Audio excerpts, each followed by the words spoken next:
support. Give us a subscribe. Help us hit 300 subs by October 31st, Halloween, Dios de la Muerte. And speaking of spooky, it is time for our deep dive part 1 into Barrowmaze. Barrowmaze. Sorry, I have a migraine. Mega Dungeon Complete by Dr. Gregg Gilesbie. So let's start off that there is a Dr. Gregg Gilesbie who teaches here in Ventura, but there's also a Dr. Gregg Gilesbie, this guy who teaches wherever Gregg Gilesbie lives, I think in the Midwest. So I contacted the school here to see if it was the same guy. It's not, but it would have been cool if it was. Because apparently he teaches a course on Dungeons and Dragons where he takes people through this, from what I've heard. So this is a classic fantasy mega dungeon based upon his home campaign, Barrowmaze. Typical mega dungeon. You've got a village, a couple villages, the main village and then a few other villages that play into the politics and the history of the world. And then the main village is your base of operations. You have NPCs that you're going to interact with. It has a small hex crawl wilderness that, has a few minor encounters and mostly just further adds to the mythology. And then, of course, it has the Barrowmaze. The Barrowmaze is a huge necropolis. So first and foremost, that's how this one is different than most mega dungeons, is that instead of it just being multiple levels like Dungeon Mountain or Greyhawk or whatever, it is stretched out over a large area, but it's only one level-ish because it's a huge megalopolis, mega necropolis, city of the dead, massive burial site that has been built up and built on over and over and over again for years and years and years. So the first thing I like about this is it has a meaningful story behind it, and that story is built on and built on and built on in layers of just the main antagonists of this module being various forms of undead and those that would do, things with undead necromancers and cultists of Orcus and cultists of Set and cultists of, Melloc. So we've got undead in all their flavors. We've got those who would, profit off of the undead. We've got grave robbers, headache. We've got, cultists, we've got necromancers, we've got fractions of other adventuring parties to compete against the party. And it's got this long, long series of what I like is that it makes total sense. It has one consistent story of just undead. Now, of course, there's only a limited amount of undead, so the guy had to make up some of his own undead. Like here's a sapphire skeleton warrior, skeletal naga. He had to bring back some undead from previous editions, like the Hekava and the Sons of Gax, and he had to add new flavors to undead. Now it's lacking, including like a Lich Dragon and the Crypt thing and stuff like that. So we've got lots of undead, we got lots of vampires and ghouls and stuff. Now, one of the disadvantage things I haven't found yet is things that would have developed a symbiotic relationship with undead. So you've got a lot of undead. What's gonna pop up around undead besides slimes? There are some slimes and molds. Things that feed off the dead and the undead, like carrion crawlers and ghouls. So that's one of the things. Now I'm only halfway through, but one of the things that is like, well, there's all these undead. Wouldn't there be things that feed off of the undead and have a symbiotic relationship with the undead? Wouldn't there be more of that instead of just lots of flavors of undead?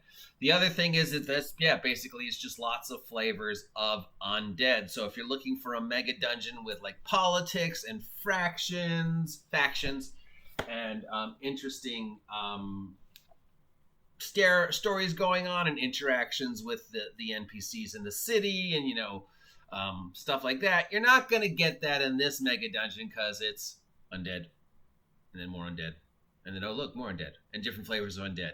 Because that is a necropolis. It's a city of the dead that has been built up on over the time. The other thing I like about this is that before you get to the major mega dungeon, there's lots of little baby dungeons scattered around it of various levels of difficulty, from little one-room tombs that are completely empty to maybe a 1-2-room tomb grave that has, one trap in it and maybe a skeleton with some treasure, to almost, 3, 4, 5-room baby dungeons with their own stories, their own NPCs, and every one of these has something to do with the history of this, city, this cult of the undead, this necropolis, this city of the undead. There's these churches, these people who just buried things in, in typical funerary, buried people with their stuff. Some of the rooms have ridiculous level of D&D stuff, as to be expected with a mega dungeon, but really, would you bury one guy who isn't important with, 10,000 gold pieces? Probably not. The other thing is, it's all tombs, it's all cranes, it's all pits, it's all 1-2-room, baby dungeons. There's all these things with stairs. So really, that's a lot of work. That's a lot of work to build a tomb for every person. Now, some of them are mass graves. So you'll go down and you'll find these things with 5, 10, 15 little cubicles in it with people in it. So there's some thought to the fact that really nobody would build that many graves. And then, go to all that work. You'd build maybe mass graves. And every mass grave has a chance of having things on it. And this guy, Gregg Gilesbie, is, I bow to you, sir, the king of random tables. He has random tables for everything, including restocking Barrowmaze. Sorry, I know I'm a little off. I have a migraine. It started about an hour ago. I know I promised a lot of stuff would happen today, and we're still going to do it. We've got the first round of disgusting food on the way, but a migraine just hit me, so I don't know how much we're going to get accomplished. But yeah, so random tables. So he has random tables for repopulating. So if you have a thing where the adventurers go down, they clear out 3-4 rooms, then they're like, let's take a break, or let's go back to town and sell off this, porcelain bathtub that we found that's worth 6,000 gold pieces. Why would somebody make that? I don't know, but we found it. So let's go back and sell it. So he has tables to generate, well, would somebody come walking along and see this empty grave or empty room in the dungeon and either close it up or make, restock it, or just, whatever. So he's got that going on. He's got random tables for everything. So when you go into these baby dungeons and go through the funerary, the holes and stuff like that, you're gonna roll, and you're gonna find gold, and you're gonna find minor pieces of treasure that might have something to do with this guy's family, like a locket or a vase or a Konopri jar with his heart in it, stuff like that. And then even, you got a lot of traps, but the traps sort of make sense. Most of them are like, yeah, I could see somebody building this trap to protect a grave. And then, of course, you have the main dungeon, which is like the huge necropolis. The main dungeon, which was built to, without giving too many spoilers, was built around this whole mythology of dead and undead in this town. And someone's at the door, but we're doing live streaming, so we're gonna answer the door. Hello? Oh wow, that was quick. Thank you very much. No problem. Have a good day. Yeah, food, as promised. Here's the food. So the history is, we've got God of Undead, Nurgle, his 2 sons, Set and Orcus, go off, and they're like, Dad, we're going to kill you off, and then we're going to fight over the domain of the undead, stuff like that. So we've got their cultists all spreadled throughout this thing. We got Temple of Orcus right there. But Nurgle has a surprise. He's like, I knew you were going to betray me, kids, so I've made this Deus Ex Machina widget MacGuffin, and my cultists are going to bury it somewhere in here, but not going to tell you where it is. And you're going to keep having to spend all of eternity fighting over this. and trying to find it. Meanwhile, it's generating more undead, and bringing me slowly back to power. So you've got as the factions, you've got cultists of Orcus, you've got cultists of Set, you've got cultists of Nurgle, you've got Thieves Guild, you've got rival adventurers. Another thing I like about this is there's rival adventuring parties. You're not the only ones going through this mega dungeon. This mega dungeon could be run technically forever. It has no real beginning and no real end. There is technically sort of an end game in trying to find this MacGuffin and bringing the end to the Orcus Set Nurgle trinity of just constantly trying to one-up each other. But that doesn't have to be a thing. You could run it at this is the campaign. You can also just run it as a place to go, come back, go do other things, come back. You could take it apart and use it as like mini adventures. That's one of the great things about the baby mod dungeons before you get to the real big dungeon is I could place these baby dungeons anywhere and they're just good fodder for quick, simple 1, 2, 3, 4, 5, 10 room baby dungeons with a sort of undeadish theme. It's very generic in the setting. It could be anywhere. It's very, it goes into great details of the NPCs and the world and how they interact with each other, but it's all just in relation to this one area, and this one area could be anywhere. Now, there are two versions of this. There is the 5e official D&D version and the Labyrinth Lord OSR version. I got the OSR version. I think it's easy enough to convert it to D&D. If I want to, up the monsters or down the treasure. Why is this one guy guarding 600 of these things? He's just one dude. It's easy enough, but all the other reviews have said that this is the better version of the dungeon. The 5e dungeon somehow loses something in the translation. There's pages missing, there's art missing, there's tables missing. But this has just got random tables for everything. We've got random sarcophagus contents. We've got random, encounters, random graffiti. Remember, I was talking in a previous thing about, how come you never see graffiti? How come you're in a dungeon and you know somebody's been here before and it doesn't say Joe was here? It's got a random graffiti table. This is a great module. So that is part 1 of our deep dive into Barrowmaze. This is very hard to get. I had to get this direct to print from drive-thru. It took almost a month and a half for me to get it because it's just so fucking big. I mean, this is you could hurt somebody with this. This is 500 some odd rooms at 300 pages. So it took them a while to print it out. The printing quality is really nice. The pages feel weird. They're made out of some weird pseudo-vegetarian Woody Harrelson debatable paper. But it holds up.